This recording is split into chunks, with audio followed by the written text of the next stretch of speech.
I'd like to start this off with a small caveat. You might listen to every single point of this video and come out of this and still dislike Hermes.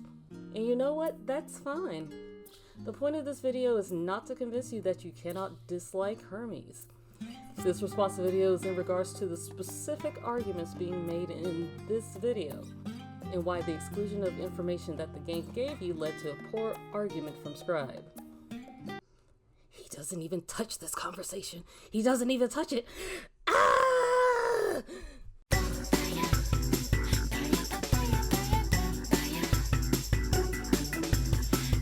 Because up until this point, the Hydaelyn and Zodiark saga has been the focus of the entire story. And then out of nowhere, the writers bring in this character that's never even been referenced until now. And yet he is the crux of the entire story of Final Fantasy XIV? For 10 years, this character is the reason that everything happened the way it did? I think that the issue with the start of this is that there is already too much focus on Hermes as a singular man and not enough on what he represents in the story. Yes, him as a person and a character is important, but he and the entire Elpis section is an indictment on the claim that Emet-Selch made way back in Shadowbringers. Yes, Mr. We Who Have Known Perfection himself. When I pull away from Hermes' place in the MSQ, I'm left with the character himself. I remember reading a comment a while ago saying that Hermes' biggest flaw was that he was just too empathetic, that he just cared too much. That was his sin. And I entirely disagree with that thought.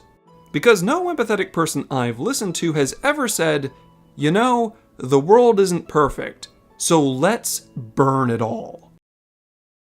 That would be a good argument if that was what Hermes said. Both Hythlodaeus and Emet-Selch are constantly remarking that the world around them is fine as it is. That to toss away lives when they no longer have enough utility is perfectly fine. From the beings that live in Elpis, to the Convocation members returning to the star when their duties are done. Amarantine society as is functions under the belief that you should not exist if you are not perfect. So the idea that Hermes wanted to burn the world down because it wasn't perfect is directly contradicted by the dialogue in-game. There's an important scene that was also completely ignored in Scribe's video, by the way, where Hermes is leading the Warrior of Light, Hythlodaeus, and Emet-Selch to check on a group of Charybdis. Charybdis, where a researcher informs him that one of the creatures is having issues learning to fly, and that because of a slight etherical imbalance at birth, the researcher recommended that the concept be completely dismantled. Hermes avoids this by having the Charybdis be taught to fly. Emet-Selch gets credit for actually teaching him, but only because he wouldn't let Hermes transform, and we had to invoke the power of adorable child eyes to get Emet-Selch to do it instead. But Hermes was the one who insisted on keeping it alive.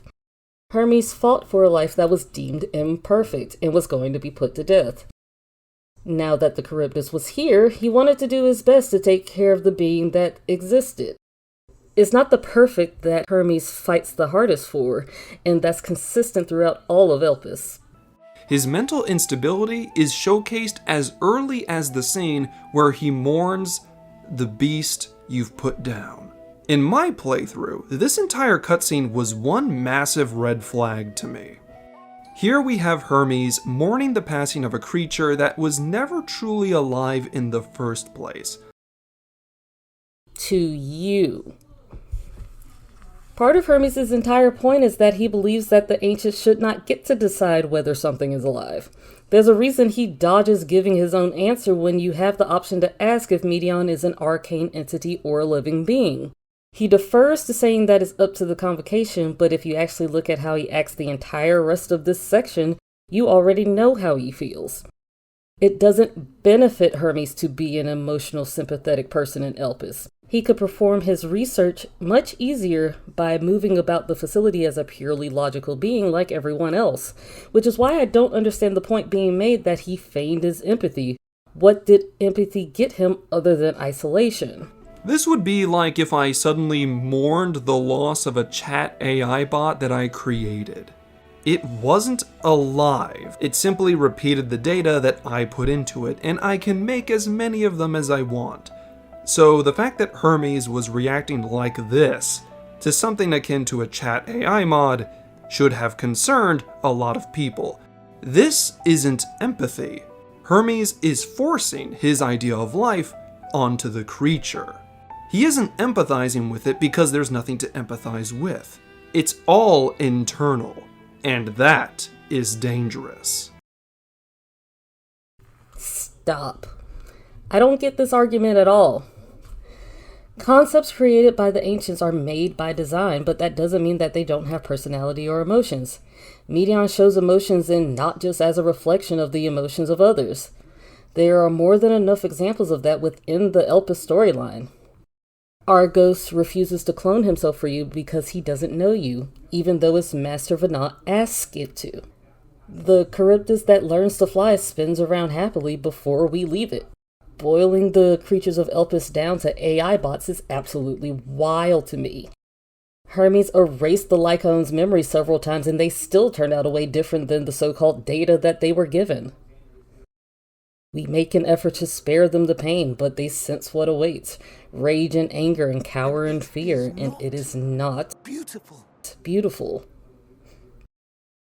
If Hermes is forcing the idea of life onto Elpis creatures, this argument is forcing the idea of lack of life onto them.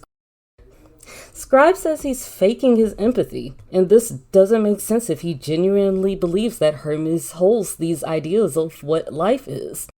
These creatures mate and give birth and have genetic mutations in their children and feel pain and have emotions and have personalities and can kill for fun if they choose to and eat and breathe and sleep and arose by any other name. If that isn't life, what do you call that?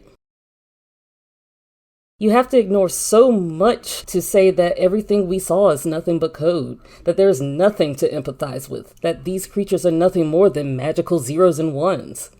That line of thinking to me is dangerous. They're exactly like the creatures living on the source. We're supposed to just accept the status quo that Aberration society gave us because they say so. Us, the warrior of light, who despite what you might imagine your own character to be, is canonically an endlessly empathetic person within the universe of the game. The warrior of light is just supposed to nod and smile and say, well, since Hermes said, or, well, since Hythlodaeus said, while ignoring the evidence in front of their own eyes. Wasn't the entire reason that we started believing that Heidelin was evil and a liar was because Emmett Silk said so? Though I imagine your mother would offer a rather contradictory account, as is her wont. We see how that worked out. Scribe ignoring all of what was shown here to claim that there is nothing worth apologizing for to these creatures is reminiscent of the problem that Hermes wanted to dismantle in the first place, no? But why did he do what he did in Khatis's Hyperborea then? We'll get there. And nowhere is this internal mania displayed better than with the creation of Medion. I honestly believe the only reason people like Medion as much as they do is because the developers gave her this very small, cute, and innocent little girl persona. It's like, oh, she committed how many atrocities over the course of thousands of years? Oh, it's okay, she's just an innocent little girl, she doesn't know any better. The problem isn't that Medion doesn't know any better, it's that she knows too much. She was traumatized beyond reason. All of the death and destruction building up on an infinite feedback loop as she communicated with her sisters in space. When you go out to planet after planet only to find that the people of every planet just destroyed themselves, even the perfect ones, what other answer would you find other than to save people the trouble of experiencing life and just eliminating it yourself? Whether you want to claim that the writers hid Medion's crimes behind an adorable face is up to you. But are we really going to talk about hiding atrocities behind a charming personality? We really going to have that conversation? But again, this video isn't about Medion, so let's continue. Hermes created Medion to try to answer questions that only he was asking, concepts that only he thought about, things that only he was feeling. And once you start to break down his character, you start to realize, in essence, Hermes is an extremely selfish person. He makes multiple executive decisions without other people's approval. And even after being told the devastation of the final days, of all the problems that Medion and Dynamis and his research will end up creating, he chooses himself. Hermes' decision only reads as selfish if you do as every other ancient and Elpis believe flowers? that it's okay to destroy lives that you deem as flawed. Go on. It's a robotic, cold, utilitarian way of seeing creatures, of seeing anything. And it denies the right of fully formed creatures to live and improve. Yes, Hermes was the only one who had the thoughts he did, but that's exactly why he has that conversation with you after Medion shows you changing the Elpis flower's color. This is a feat that he has seen no one else do with the flower besides too. himself. Fixated are we upon the duty that we do not pause to question the method. Pain and suffering, confusion and despair, writ plain in the eyes of those poor creatures. Creatures that he deems useless are discarded with nary a second thought. You cannot discuss Hermes' character and expect me to have any respect for the analysis of it if you leave this cutscene out. This cutscene is the first time Hermes had ever related to anyone in regards to sharing his pain. He hasn't been able to talk to anyone about how he actually felt without being brushed off for feeling that way. Everyone told him that caring for the lives that he interacts with on a daily basis was wrong. Hermes was told that the pain he felt was pointless, so should those feelings be discarded as well? Should he be discarded? Hermes isn't even the first character in Endwalker to ask such a question. Long before, during the Garlemald arc, Alizé asked a question that's very similar to Hermes's. I've been thinking about what Quintus said, about why no one would accept Garlean rule. Irreconcilable differences. When coexistence isn't an option, only conquest remains. Varys at Gimlet said much the same. Only by uniting the world beneath a single standard would we rid ourselves of the Ascians. United as one people, one race cleansed of imperfections. A cold and unforgiving vision. And when we fail to live up to their standards, what place is there for us in their world? Tell me, do you think it right that we sacrifice all these lives for the sake of the star? And when the star has reached perfection, what then? If all who are satisfied choose to die, shall we all die in satisfaction?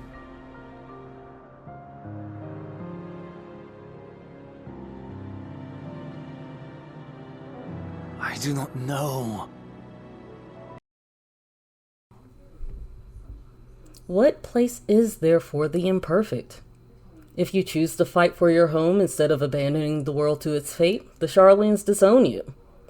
If you choose to fight for the lives that are in your care instead of abandoning them for their flaws, the Ancients disown you. The parallels down to their very architecture are blatant. When Hermes is finally able to meet someone that had also experienced tragedy and had also learned to push through the despair that tragedy brings, he finds someone to relate to for the first time after years of being told that who he is wrong. Hermes calls you strange for simply sitting there and hearing him out. That's how uncommon it is to just have a bit of sympathy. I have said for a long time that Hermes' character acts as a foil to Emmett Silk. While Emmett Silk spent all of Shadowbringers and Endwalker standing as the representative of a society that demands perfection, Hermes is the lone voice in the unsundered world that asks, does it need to be? And is it really? Alizé and Hermes both ask if a perfect world is worth it if it stands on the corpses of others. He chooses himself not only over his peers, but Elpis, the star, all the living things on the star as well, and then ultimately he chooses himself over the universe. By doing what he did with Medion, he skipped so many procedures in his society to satisfy his own curiosity.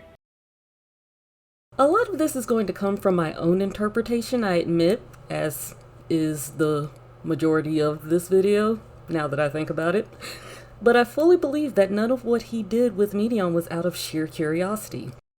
Hythlodaeus actually called out Hermes for not submitting Medion for evaluation at the Bureau of the Architect, but he was perfectly fine with Hermes' answer. If it was so pertinent that Medion be evaluated right then, why didn't Hythlodaeus say anything right then? Why didn't M itself? That's his department, isn't it? If it was so against the rules to do personal research in private, why didn't Galena say anything? Could she not have reported it? It leaves out a lot of information that Elpis gave you if you just sit there and say that Medion is some kind of illegal familiar running around Elpis. Everyone knew about her existence. Again, I would like to reiterate that Hermes felt so alone that he had to turn to a familiar to find someone to talk to. Hermes didn't snap because his personal research didn't yield results. He snapped because his research proved that there were no other options for a successful society than to throw away the imperfect. And that even a perfect society will collapse under its own perfection, and we have evidence. In an interview after the release of Endwalker, writer Natsuko Ishikawa says this: "When I was writing Hermes, I thought he'd be a character 80% of people would hate and 20% of people would love. But even for the people who love him, you recognize his complexities and emptiness. But personally, I really, really love him. He himself made a huge mistake, but that mistake made him the foundation for everything that came after." The interviewer remarks, "Without Hermes, the story itself couldn't have happened." And then Ishikawa replies, "Without him, the world might have become like what we saw in the third area of the Dead Ends dungeon." Shall we all die in satisfaction? This section of the Dead Ends, along with the aforementioned interview, is proof that the answer to this question is yes. The similarities are not subtle. The Nibiruun, as we later learned they are called from the Omicron tribal questline, wear robes and masks just like the ancients. They even had creation magic, which is shown through Rala, a being they created to kill themselves. The message is clear. When you get perfection, what is left to find after that? It's extremely hard for me to believe that someone like Hermes was not only so important to Elpis, but was also offered the position of Fandaniel when he shows a tremendous amount of selfishness and incompetence. And that is where one of my biggest issues with Hermes as a character comes from. He's important to the story for no reason other than he needs to be important to the story. So they force him to be important. They force him to be a leader of Elpis. They force him into the role of being nominated for Fandaniel, and so on and so forth. Hermes has always been more than competent to study the creations of Elpis. He's a little clumsy, a little goofy at times, but none of that takes away from his intelligence. He's clearly adept at manipulating ether, he can transform while other ancients like Hythlodaeus cannot, and he made Medion even though it is at minimum extremely difficult to manipulate Dynamis. He held off Vanal for a significant amount of time, who is a powerful and knowledgeable fighter and a former member of the Convocation. He discovered celestial ether currents when apparently very few people, if anyone, knew about them. He's emotional, sure. Easily embarrassed? Absolutely. Incompetent? No. He's brilliant. I'm not even going to touch the selfish thing. I think I've touched on it enough why I believe that just isn't true.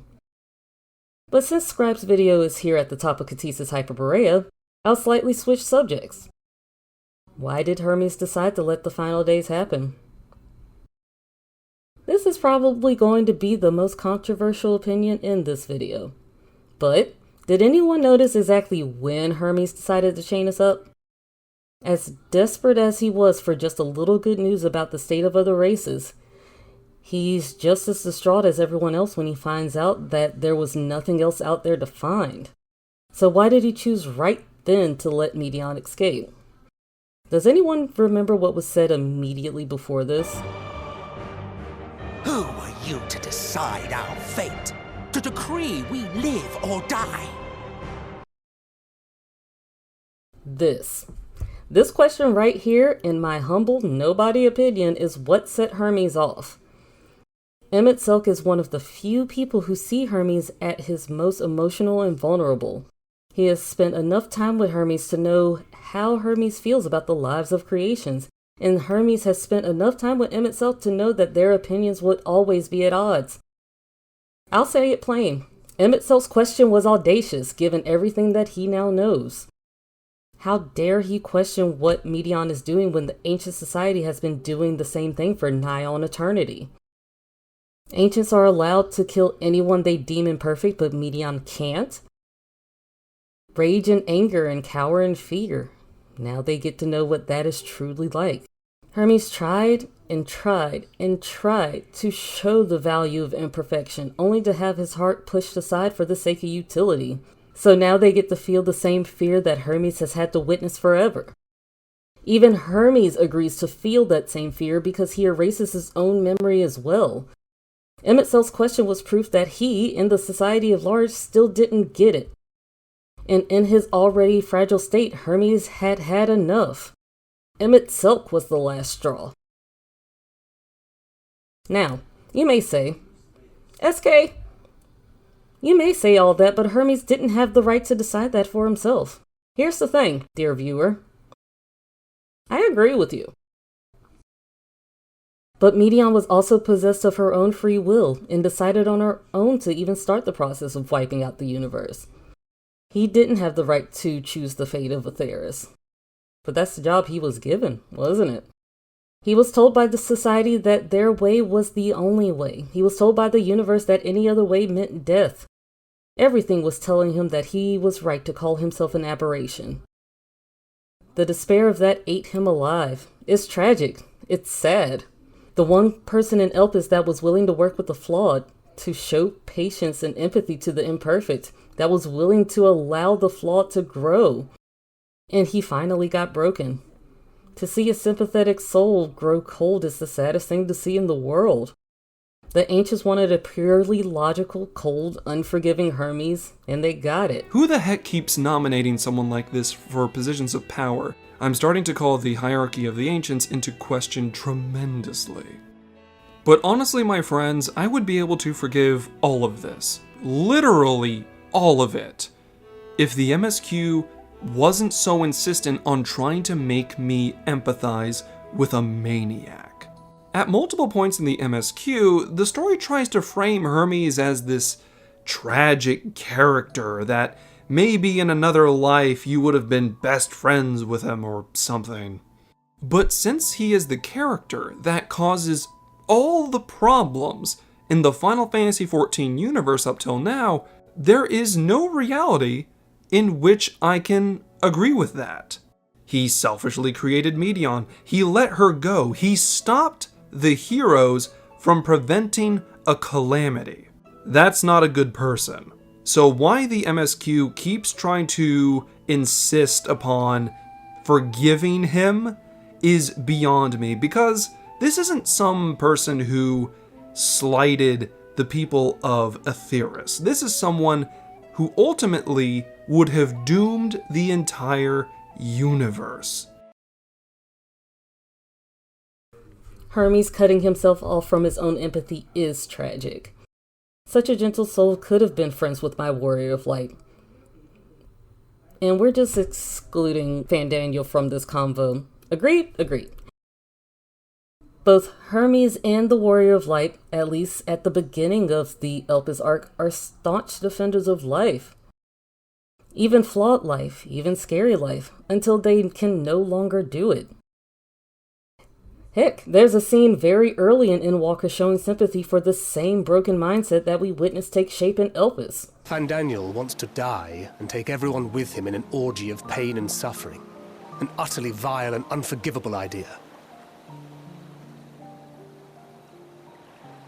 And yet, when spat upon by fate and wailing in the deepest pit of despair, who among us can say they have not entertained similar thoughts? There are nights black as pitch, bereft of hope, and no words of comfort can reach you. And it's all you can do to grit your teeth and choke back the bile. The more you see and suffer life's injustices, the more difficult they become to bear. Vengeance is nurtured in similar soil. Though your anger has a broader focus, the sentiment is much the same.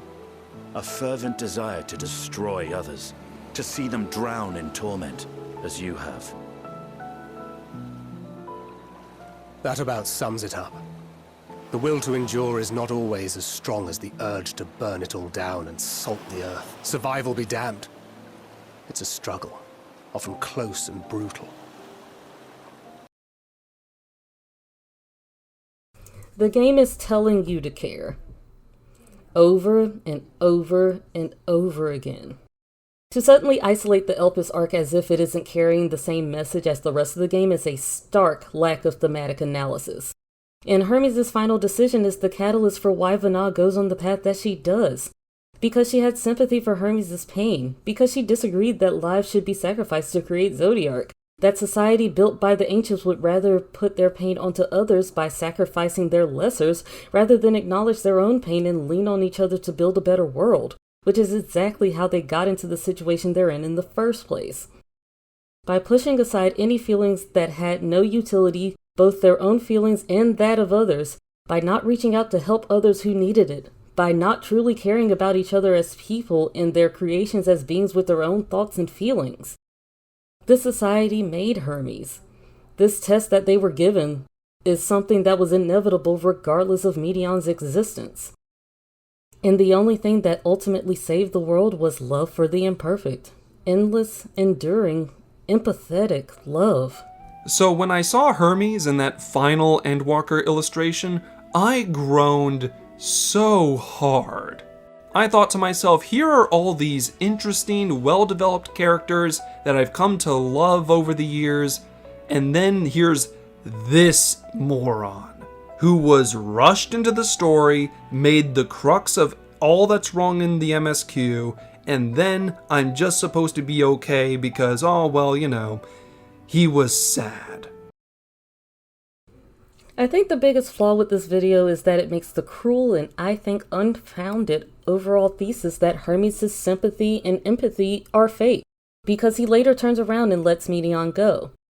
But it's very easy to say one would never let go of their beliefs if they truly believed them, when you haven't been in a similar position. I've run into comment after comment from people saying that they related to Hermes, that they felt so unheard and so alone that they've wanted to burn it all. Or maybe just themselves. Many people have lost themselves to despair, so does it mean that none of their beliefs beforehand mattered? Scribe boils down Hermes' emotions to just being sad, but despair is not just sadness. It's way deeper than that, and it's so easy to boil it down to sadness when you haven't been told for such a long time that you are wrong. How you think, how you feel, how you are at your very being is wrong. That caring is wrong. And when you look outside of your society, begging it for an alternative way that society could live, the entire universe tells you no. Because there's no one else left to ask. That level of despair in a single person with zero outlet is unimaginable. And maybe you have been in a similar situation and kept every bit of your personality intact. Congrats on your strength, I suppose. But most won't make it out of deep despair unscathed. As Alizé said, no one is unbreakable. What pains one may weather may bring another to tears. But therein lies our strength. For when we fall, our brothers and sisters are there to raise us up again and again without end. But when you're in a spot like Hermes, you have no brothers and sisters. No one will grab your hand to raise you up. And when every hand you reach out is slapped away, the only thing you have left to reach for is an exit. This game is not begging you to forgive Hermes, or Amon, or Fandaniel. Just because a villain is tragic and deserving of sympathy doesn't mean that they want you to forgive them. It doesn't matter. Hermes is already gone. Whether the story will find a way to have him see a brighter day that values all the life of this star remains to be seen. But the end of Endwalker proves that there is a chance. And isn't that all Hermes ever wanted?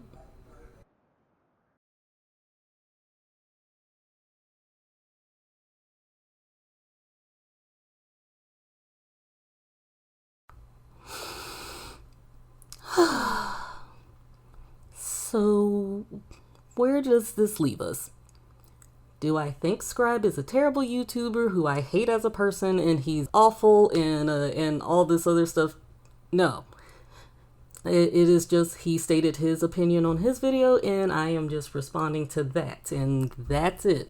Whatever his opinion is after this video, whether it remains the same or not, it is what it is. But I just wanted to state my opinion, and my opinion is what it is. Secondly, am I going to continue to scrape through every single one of Scribe's videos and nitpick inconsistencies or lore or anything and respond to it or whatever? No, I have a job and hobbies, and I even go outside to touch grass every now and again. Yeah, so this was a one-time thing. I am happy to talk about lore in a different context, but as far as responses, this is a one-time thing. Yes, no, I am not making a eternal lore rival out of Scribe. I just think that this one video was not great. That one video of his was not great. So, but yes, I hope you did enjoy the video, whether you agree with my points or not. I will link 3 things down in the description. The first thing, I didn't actually source this a whole lot while I was going through the video, but I will be linking a Google document that actually discusses the links between Endwalker and Eastern philosophy and especially Buddhism, and it especially focuses on the characters of Hermes and Vana, and I found that super interesting. So if that's something you would like to dive into, I will link it down below. It'd be cool to do a video like summarizing it, but I would have to ask the author of it first. But that would be something that would be cool, but only if I have permission. But either way, it'll be linked down below. Second thing will be the forum post that has the translated Famitsu interview from Ishikawa, which is where I pulled that screenshot from earlier. So that way you can read the interview in its entirety. And the third thing will be Scribe's video itself. And like I said, you can agree with me, you can agree with him. It is what it is. And if Scribe has any issue with my video being up and having so much of his video in it, he is free to let me know. But either way, if you made it this far, thank you for watching. And leave a comment down below whether you love me for the video, whether you hate me for it, what do you want to see from me next. Feel free to share your feelings with me. Thanks. Bye. Oh, one last thing. You guys want to see me explode? Wait, no, wait!